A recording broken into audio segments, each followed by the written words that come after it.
त्यामध्ये आचारसंहिता सुरू झालेली आहे। निवडणुकांच्या पार्श्वभूमीवरती सर्वपक्षीय राजकीय नेत्यांमध्ये चुरशीची लढत पाहायला मिळते। ठाणे जिल्ह्यातील मुंब्रामध्ये जागोजागी आव्हाडांची पोस्टरबाजी सुरू झाली आहे। मात्र मुंब्र्यात विकास कामं झालेली नाहीत असा आरोप स्थानिकांनीच केलाय। तुटलेले दरवाजे, जागोजागी घाण आणि कचरा, त्यामुळे विक्रेत्यांनी फिरवलेली पाठ आणि जुगारी गरदुल्ल्यांचा अड्डा अशी दुरवस्था झाली आहे मुंब्र्यातल्या मार्केट प्लाझाची। या मार्केट प्लाझासाठी विद्यमान आमदार जितेंद्र आव्हाड यांनी करोडो रुपये खर्च केले, मात्र तिकडे एकही फेरीवाला फिरकलेला नाहीये। त्यामुळे अनेक वर्षांपासून हा मार्केट प्लाझा ओस पडलाय।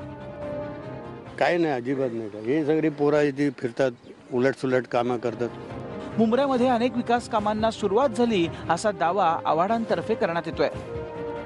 मात्र महापालिकेतर्फे सुरू होणाऱ्या हॉस्पिटलचं काम आता काही दिवसांपूर्वी सुरू झालंय।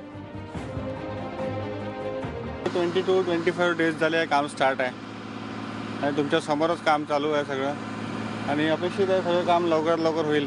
विदिन टाइम पिरियड आम्ही पूर्ण कंप्लीट करू। जे ॲज पर जे वर्क ऑर्डरमध्ये टाइम पिरियड दिलेला आहे त्या टाइम पिरियडमध्ये पूर्ण होईल। अनेक विकास कामं पूर्ण झालेली नाहीत असा आरोप स्थानिक करतायत। मात्र मुंब्र्यात फिरताना होय मी विकास केलाय असे जितेंद्र आव्हाड यांचे फलक दिमाखात लावण्यात आलेत।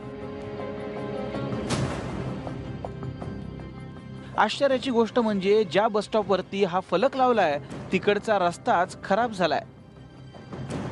मात्र राष्ट्रवादीचे नेते आम्ही मुंब्र्याचा विकास केला यावरती ठाम आहेत।